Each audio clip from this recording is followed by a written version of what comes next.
Tendance Magazine, Espoir de Kin, artiste Limbia Kador. Merci Namkolosi, Alain Dele. Alain Dele, The King is back. Yo bon Espoir de Kin.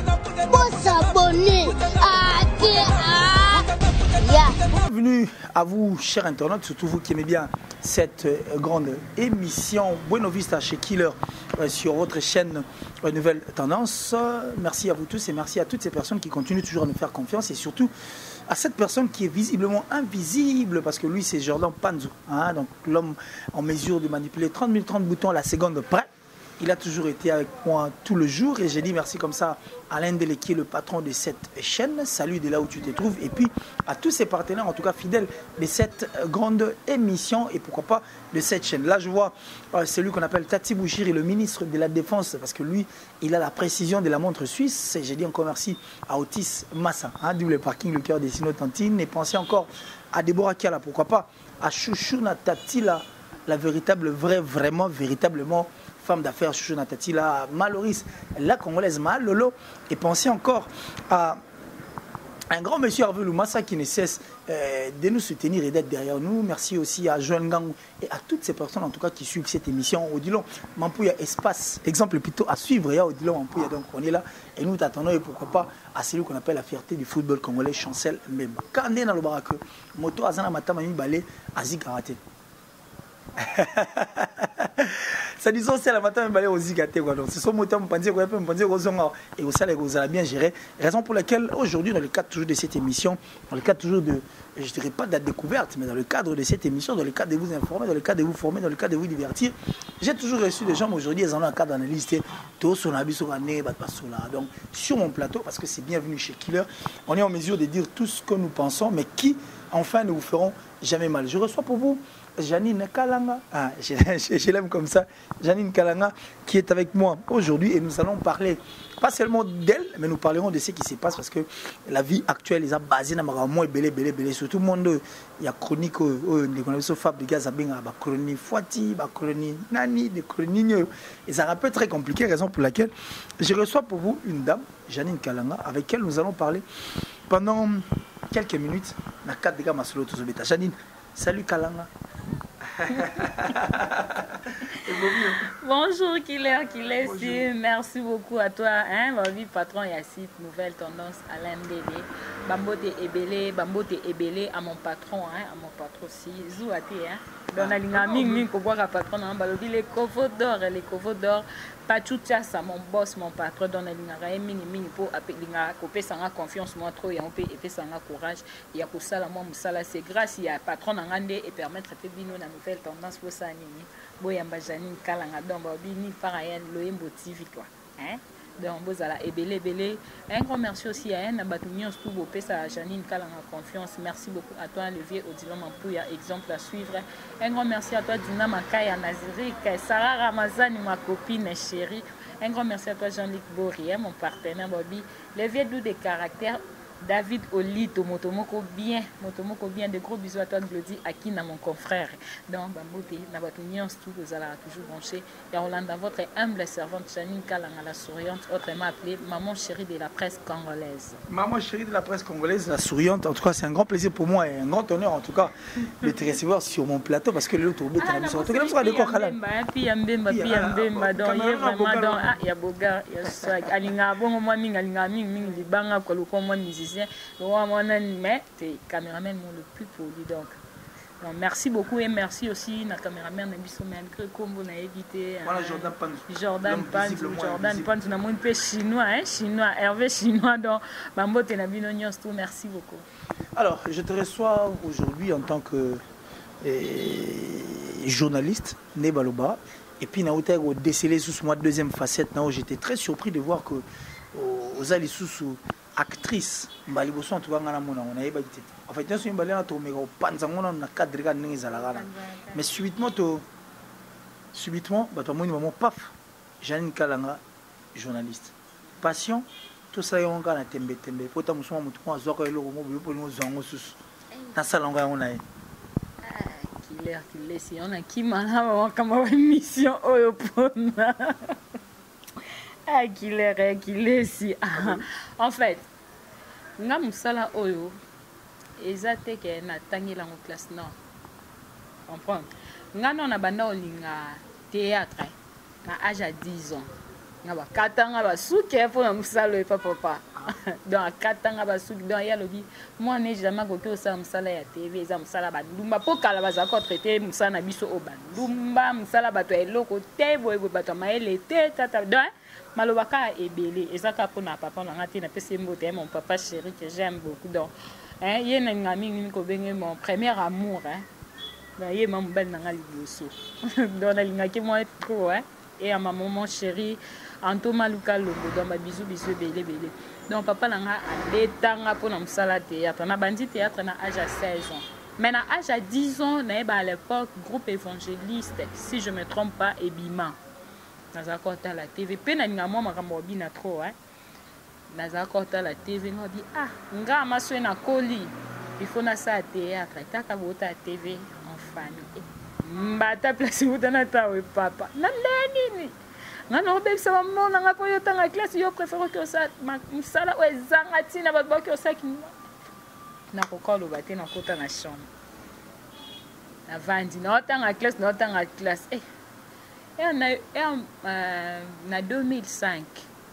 na 2005 maman kulutu nanga akufi donc ma maman biologique akufi na benga ye maman kulutu mpo moto abokolinga se ma maman Antoma Luka Lombo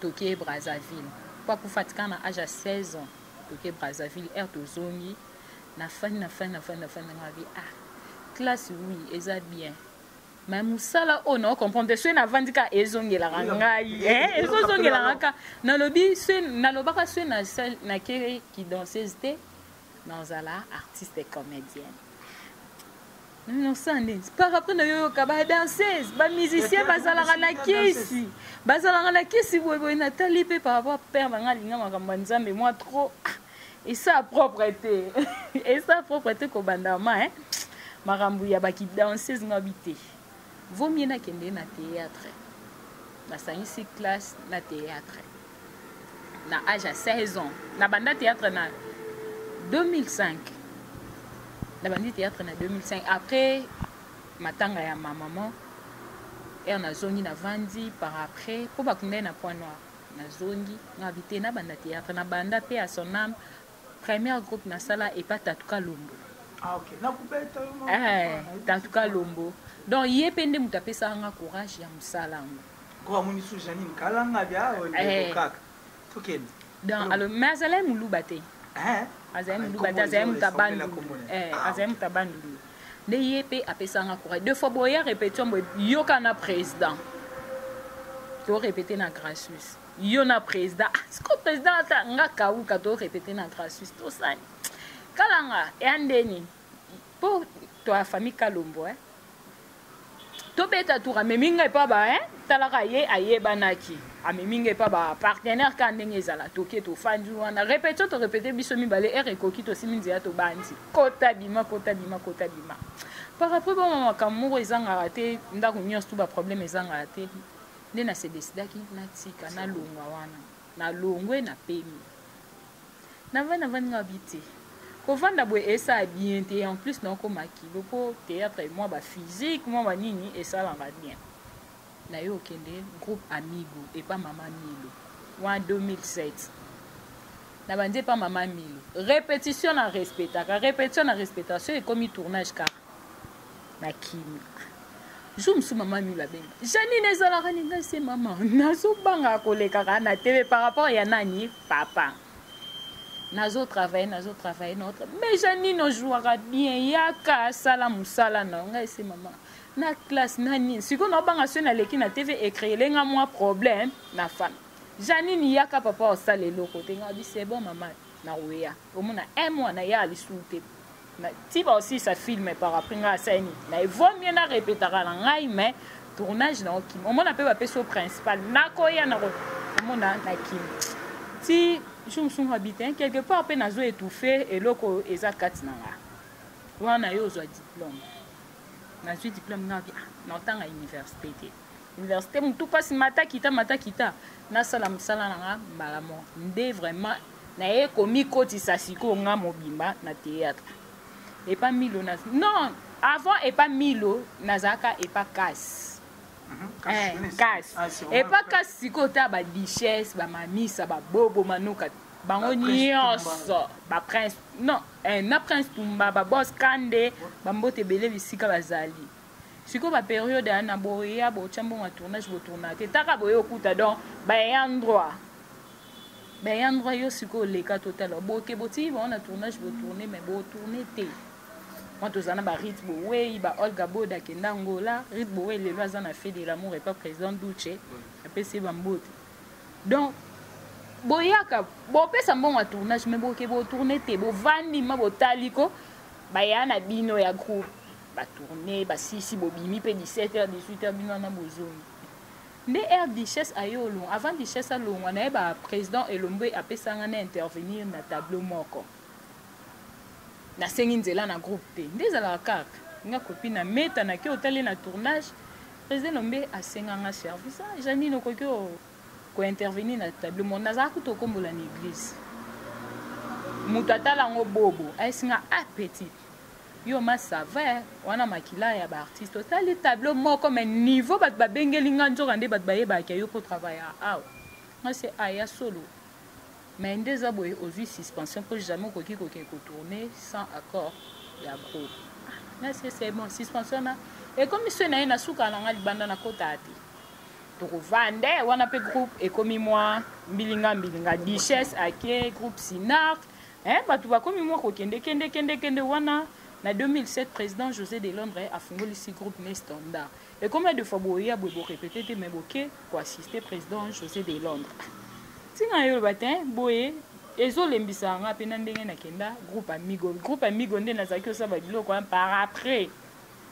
na el suko vanda avandi na nganga bi na vanda kaka moka ko linga pe musala ngo mingi groupe bobo ndenga fungola groupe na les étoiles na kienda siko wana ucho bota na 2010 parce que en fait ta justesse, ta clarité, honnêteté ne si ça nga mais les France ko uto bota na ucho bota pona nana mwana auto ko sa 8 ans déjà parce que expérimenté à toi mon fils chéri dans auto ko sa 8 ans na ucho bota mwana so 6 mois so 7 mois tellement souci à musala na landa bobo na ni répétition on a répété na 5e ri moi c'est star et ande ni il faut na zongela musala ko vona ndaku bwe malgré moi na omela mais non okate il faut que na zongela musala c'est bon jani problème ezate au palais yaka na yape na somba teni to banzi pe travail dérangement ya mwana oya répétition na mwana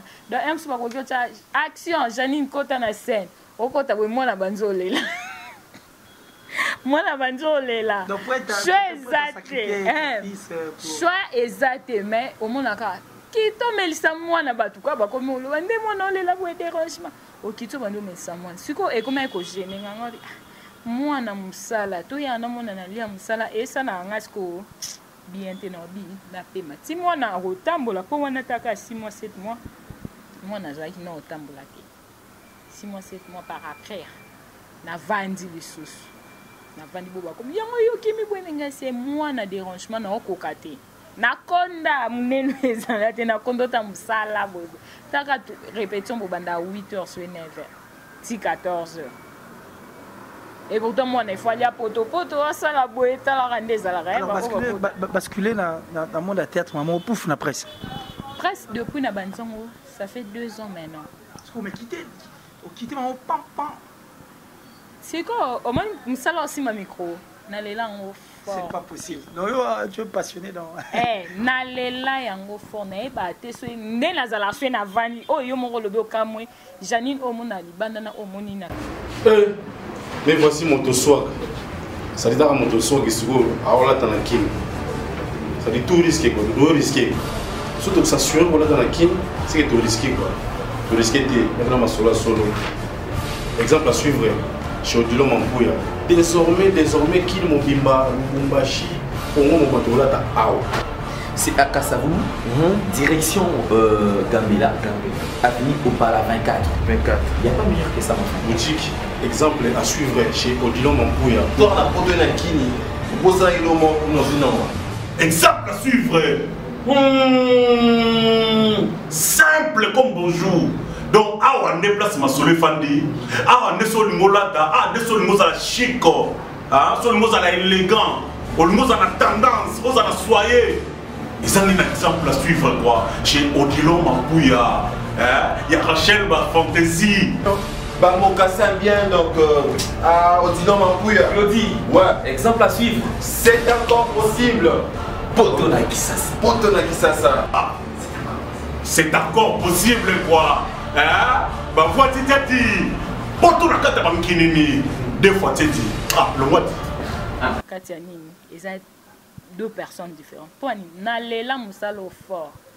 Alors, donc, oui, vas-y. Moussala Oyo, Tinde na ya yango na eba dayi to eba mbote bele na ya à l'époque Matika Songo a fongoli site na ye. Mobinga il faut na koma kosala be mission. De tout ce qui a trait à la starisme, tout ce qui a trait à la télé. Donc, baby, look, on a. Donnez la TV, c'est bon. Nalela Moussala na fort. On débat balobake.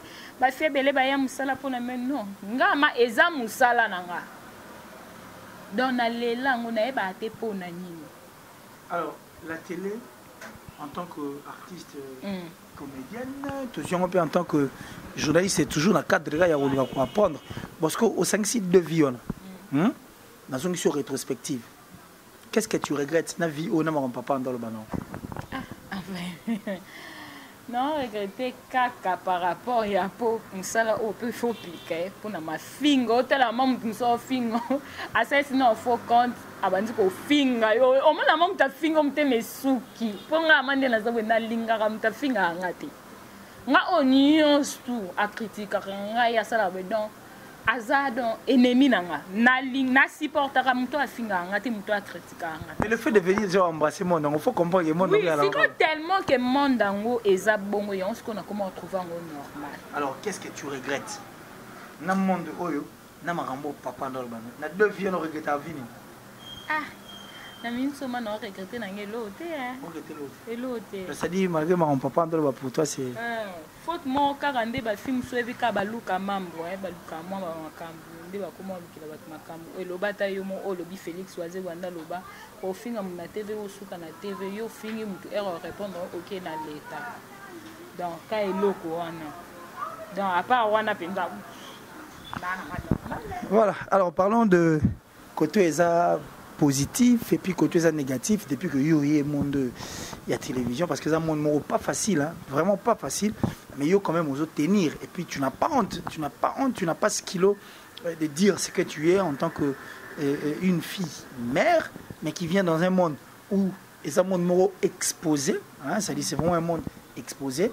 Alors tout le monde côté positif et négatif oh yo vivre déjà depuis qu'on commence actrice dans le monde depuis qu'on commence actrice et puis depuis qu'on a journaliste en chronique qui est cœur s'il faut le dire.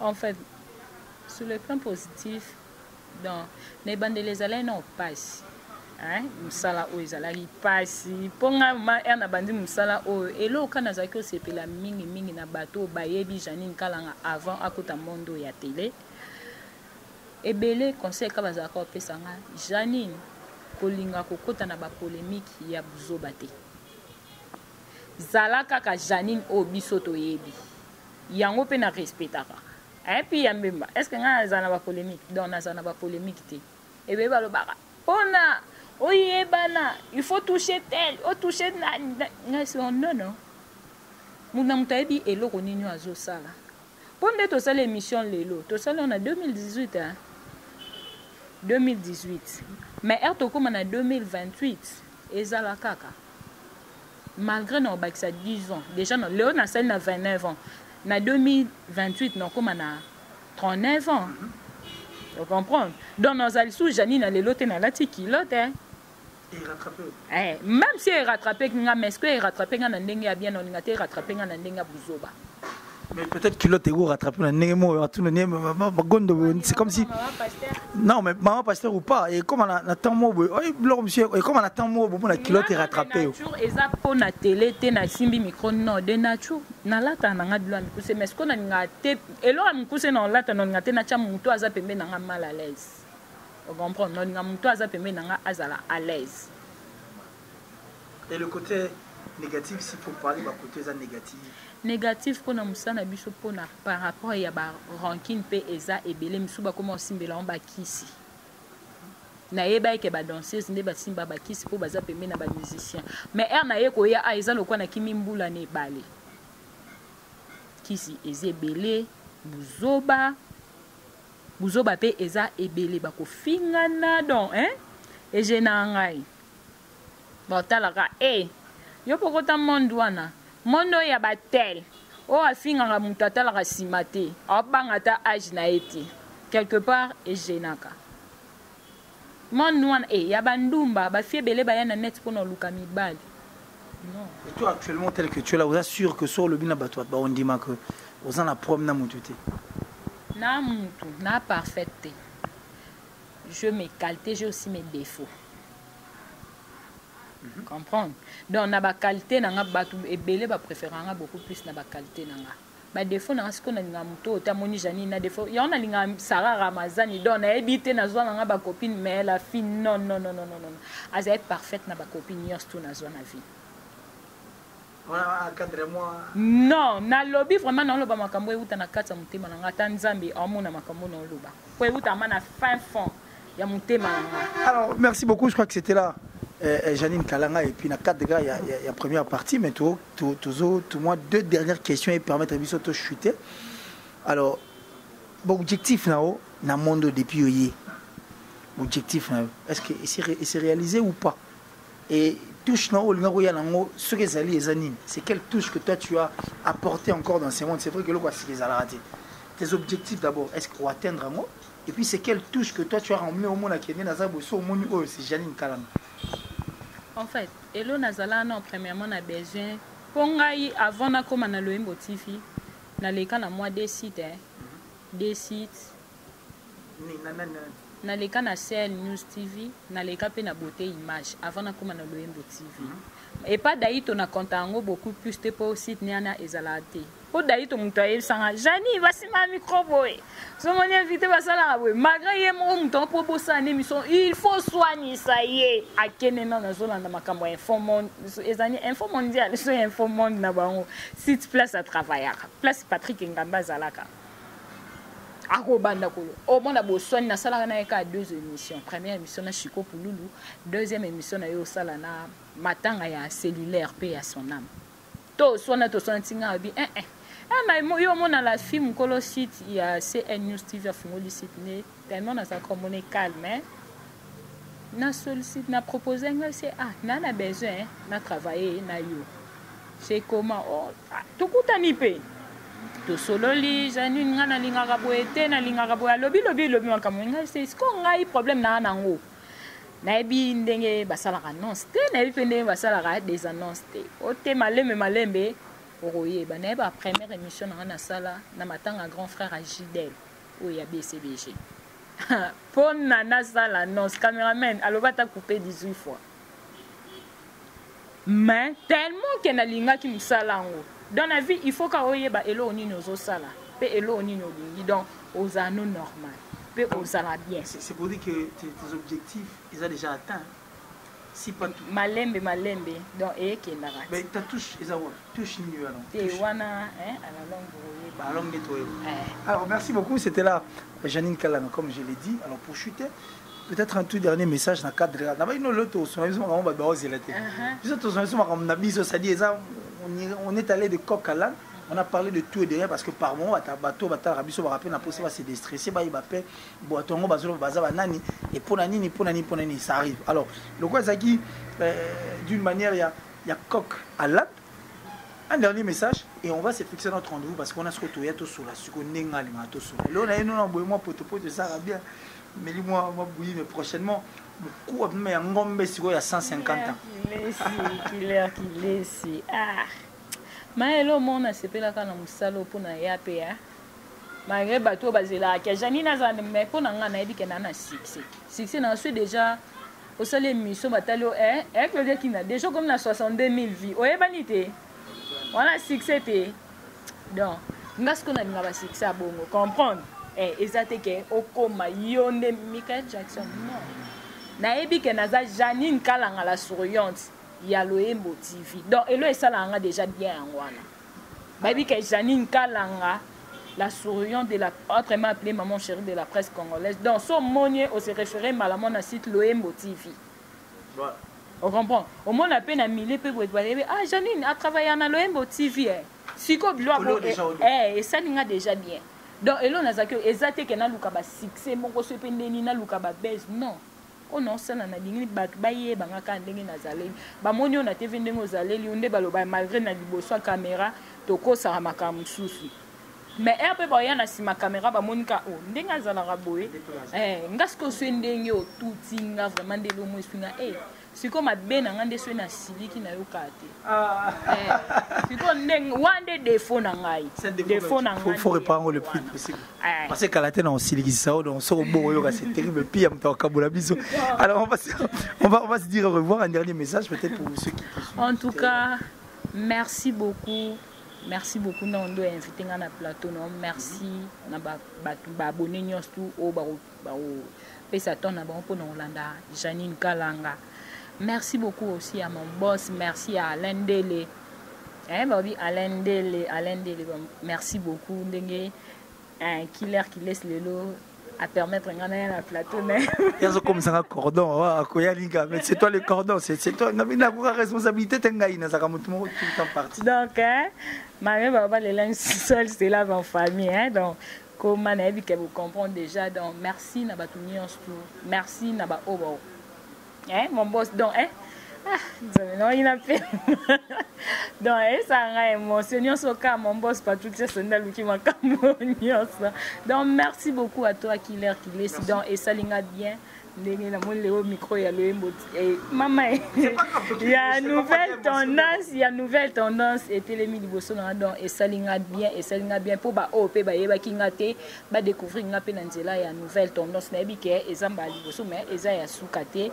Dans nos CP là na ba commentaire na bino o bomelinga mingi ko finga biso moi ba ko finga na pepe sa biso courage pour na to bongisa place auto baby sara quoi merci pe na ba o toujours ba féliciter biso moi ba encouragement na et ça là bien merci na ba tunion merci na ko moi ma banga mais justement c'est bien vous le mot na pour ya solo ngande liste ata pi ya mbemba baya mais so bon aussi nga na peso ka moi 5 personnes 5 seulement non 5 5 seulement. Non, tant à ceux qui 5 dans le micro. Ah, yo dis l'homme en pouille, va payer 5. Non, la boîte quitter, non, le bandé. Non, la boîte quitter. Non, mais la rigueur nous oblige, quoi, non. Ok, exemple à suivre, yo dis l'homme en pouille, Bobby, bon, mon 4, griffe, bandal, colotina, c'est dans 1000 par ailleurs. Exemple à suivre, direction Gambela, Navni, au Pala numéro 24. Donc, un grand merci à toi, Balobi. Dina Makaya Nazirique.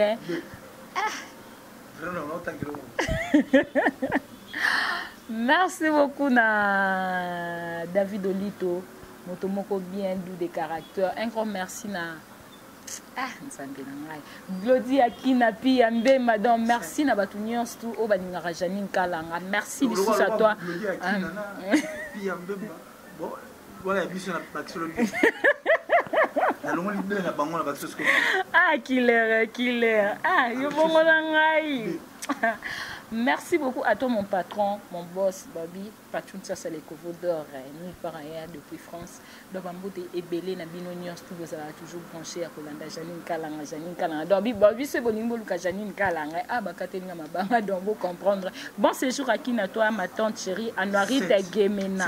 Anouarite Gemena, l'original de Chicago. Donc, Boluka Janine Kalanga, Nil, par ailleurs. Donc, Boki Betaka. www.loembotv.com directement bon mon Janine Kalanga. Je peux donner mon numéro. Ah, vas-y, si on est dérangé, papa, t'es bon. Fais ça numéro. De père, il y a comme un numéro. Na comme ma sœur. Donc, on y a besoin de contacter Janine Kalanga. Betka plus 243 81 026 70 80. Plus 243 netka code mondial il y a Willy Moucheni. Donc, pour se référer à la manque 81 026 70 80. Donc merci beaucoup à toi Killer qui laisse c'est une nouvelle tendance quoi, ça bien quoi. Voilà, c'en est fini pour aujourd'hui. C'était là Janine Kalanga, ça dit la souriante, hein, parce qu'elle s'appelle la maman chérie, hein, maman chérie de la presse. Donc c'était un honneur et puis un grand plaisir pour nous de le recevoir sur ces plateaux de Bueno Vista chez Killer. Bueno Vista qui veut tout simplement dire bienvenue chez Killer qui est ici. Ah, nous parlons de tout et de rien. On a analyse tout hier, on a tout un bois qui est ouvert au sol parce que TV aussi n'a très trop carré. Ce que ça dit n'a cadre bienvenue quoi. Bienvenue chez Killer, on a parlé. Et puis, à toutes ces personnes en tout cas qui ont suivi cette émission, je pense à toi, Tati Bouchiri, le ministre de la Défense, Nakatia Orlando, l'homme à la précision de la montre suisse. Ah, mais non, Déborah Kiala, depuis les États-Unis, quand on est au soleil, au Megasuro Bongsang. Et puis la patronne, parce qu'elle, c'est la patronne Sylvette Mambo. Il y a Fondation, hein, Cancer. Ah, vraiment, tant à des annonces. Bon, c'est bon.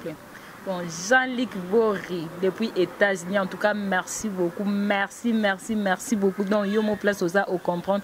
Merci, on a nazo senga. Oh, merci, ma colite code. Merci, on est alors, Tati Bouchiri, comme je l'ai dit, Déborah Kiala, et puis la patronne Sylvette Mambou de cette grande fondation Cancer, donc Fondation Cancer. Je crois qu'on aura le temps d'en parler ici à Kinshasa et déjà avec Janine Kalanga. Donc, ça dit, bon, cela encore davantage. Et puis, il y a tout émission. Il y a un exemple à suivre. On a vu un abisso donc au Saranarout, au Sambakout Pesate, parce que déjà, dans quelques semaines, face à la Kinshasa, on l'attend. Et puis, je pense aussi à toutes ces personnes en tout cas qui continuent toujours à nous faire confiance. Je crois que le numéro est allé. Toi, ben, dans le bon, qu'on s'écrive dans le bon, sur Facebook, sur WhatsApp, sur quoi que ce soit. Merci à toi, Jordan Panzou, hein, l'homme visiblement invisible, capable de manipuler 30 et 30 de loin. Donc, le tout dernier Congolais en tout cas, au la RDC. Ah oui, Waketo. Nalinga Congolais en Asuka. C'est-à-dire le tout dernier Congolais qui restera dans cette République, s'il vous plaît, Soro Lumobima, comme n'était parce que la RDC, il y a un poussa et il y a qu'au vivre. On va se dire au revoir et on se retrouve très prochainement dans un autre numéro de cette émission à Bueno Vista chez Killer. Bye. Tendance Magazine, Espoir de Kin, artiste Limbia Kador. Merci Namkolosi, Alain Dele. Alain Dele, the King is back. Yobongona Espoir de Kin. Pour s'abonner